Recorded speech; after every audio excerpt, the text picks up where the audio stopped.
Если ОРЗ либо ОРВИ сопровождается кашлем, то, как правило, в начальных стадиях он сухой.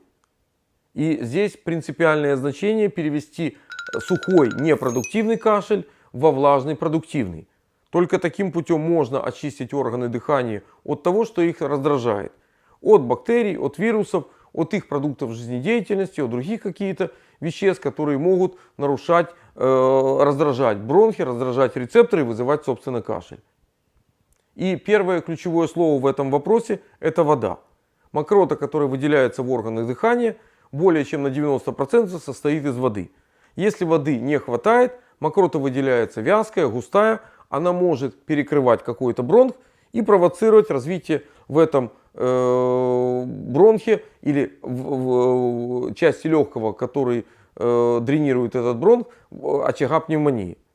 И одно дело, если это ОРЗ, это может быть одиночный очаг. Если это ОРВИ, то есть вирусные инфекции, включая или начиная с самого опасного, это грипп, могут быть множественные очаги пневмонии, которые приводят к дыхательной недостаточности и к инвалидизации человека. Поэтому вода – это шаг номер один, щелочная вода – это шаг номер два. В щелочных условиях мокрота образуется еще легче, и отхождение мокроты идет еще лучше. Очищение легких идет, дыхательная система фактически санируется, дренируется, и заболевание самопроизвольно заканчивается. Какие виды щелочной воды можно использовать?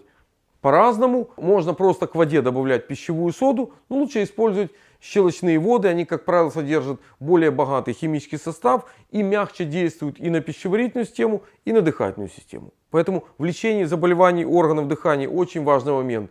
Переведение сухого кашля во влажный, который самостоятельно, прекращаясь, показывает, что человек выздоровел.